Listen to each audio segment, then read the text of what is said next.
नमस्कार मित्रों, आप सभी का हार्दिक स्वागत है। आज हम एक ऐसे गूढ़ और रहस्यमयी विषय पर चर्चा करने जा रहे हैं जो भारतीय अध्यात्म और योग साधना का एक महत्वपूर्ण अंग है। नौनाथ और 84 सिद्ध। क्या आप जानते हैं कि ये कौन थे? इनकी साधना कितनी दिव्य थी और कैसे इन्होंने पूरे संसार को आध्यात्मिक चेतना की नई ऊंचाइयों तक पहुंचाया?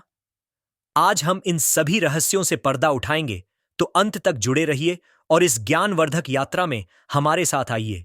नाथ संप्रदाय और सिद्ध परंपरा भारतीय संस्कृति में एक विशेष स्थान रखते हैं। यह दोनों परंपराएं योग, तंत्र और गूढ़ साधनाओं से जुड़ी हुई हैं, जो आत्मज्ञान और मोक्ष के पथ पर अग्रसर करती हैं।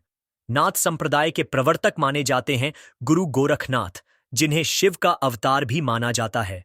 इनके गुरु थे मच्छिंद्रनाथ, जिन्होंने उन्हें योग और तंत्र विद्या में पारंगत बनाया। इनकी परंपरा में 9 महान योगी हुए, जिन्हें नवनाथ कहा जाता है। अगर हम नवनाथों की बात करें, तो इनके नाम इतिहास में स्वर्ण अक्षरों में लिखे गए हैं। मत्स्येंद्रनाथ, गोरखनाथ, जालंधरनाथ, कनिफनाथ, चौरंगीनाथ, भर्तृहरिनाथ, रेवनाथ, नागनाथ और भूपनाथ ये सभी दिव्य पुरुष थे, जिनका उद्देश्य योग और तंत्र विद्या के माध्यम से संसार को जागरूक करना था।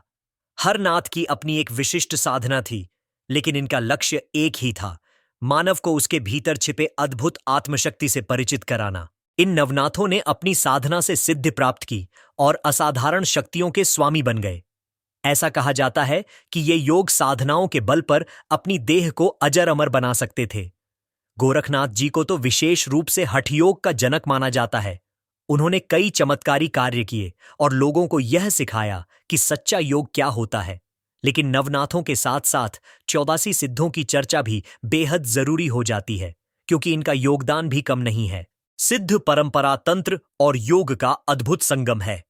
यह उन महान योगियों की परंपरा है जिन्होंने गूढ़ साधनाओं के माध्यम से असाधारण सिद्धियां प्राप्त की। इन 84 सिद्धों का वर्णन अनेक ग्रंथों में मिलता है। विशेष रूप से तिब्बती बौद्ध धर्म में भी इनका बड़ा महत्व है। इन सिद्धों ने भौतिक सीमाओं को पार कर अपनी आध्यात्मिक चेतना को इस कदर ऊंचा उठा लिया कि वे अपने शरीर पर पूर्ण नियंत्रण प्राप्त कर सकें। हर एक सिद्ध के पीछे एक अनूठी कहानी है। गोरखनाथ, विरूपा, नागार्जुन, सरहपा, लुइपा, कंकरपा जैसे अनेक सिद्ध योगी थे, जिन्होंने साधना के द्वारा अद्भुत शक्तियों को प्राप्त किया। ऐसा कहा जाता है कि ये सिद्ध महायोगी समय और स्थान की सीमाओं से परे थे। उनकी सिद्धियों की कहानियां हमें बताती हैं कि साधना की शक्ति से क्या कुछ संभव हो सकता है। नाथ और सिद्धों की साधनाएं बहुत ही गूढ़ और रहस्यमयी होती थीं। इनमें कुंडलिनी जागरण, प्राणायाम, मंत्र साधना, तंत्र क्रियाएं और समाधि की गहरी प्रक्रियाएं शामिल थीं। इनकी साधना का उद्देश्य केवल सिद्धियां प्राप्त करना नहीं था, बल्कि आत्मज्ञान, मोक्ष और सार्वभौमिक चेतना को जागृत करना था। ये योगी संसार की माया से परे थे। इन्होंने अपनी साधना से यह सिद्ध किया कि चेतना की शक्ति से व्यक्ति स्वयं को रूपांतरित कर सकता है। नाथ संप्रदाय और सिद्ध योगियों की शिक्षाएं हमें यह सिखाती हैं कि संसार में सबसे महत्वपूर्ण चीज आत्मोत्थान है।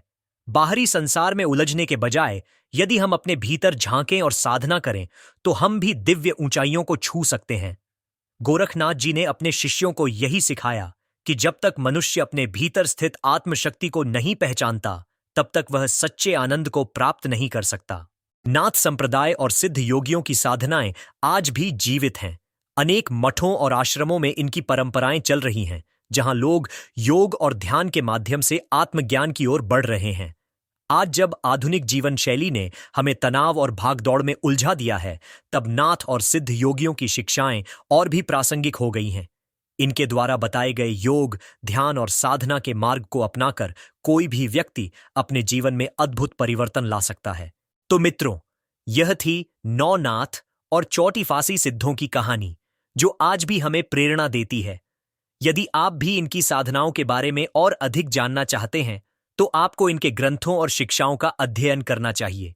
योग और ध्यान को अपने जीवन का हिस्सा बनाएं, क्योंकि यही वह मार्ग है जिससे हम अपने भीतर छुपी अनंत शक्तियों को पहचान सकते हैं।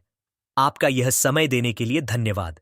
अगर आपको यह जानकारी रोचक लगी तो इसे जरूर साझा करें और अपने विचार हमसे जरूर बांटें। मिलते हैं अगली बार एक और अद्भुत विषय के साथ। तब तक के लिए साधना में लीन रहिए और अपने भीतर छुपी शक्ति को पहचानिए। धन्यवाद। नमस्कार।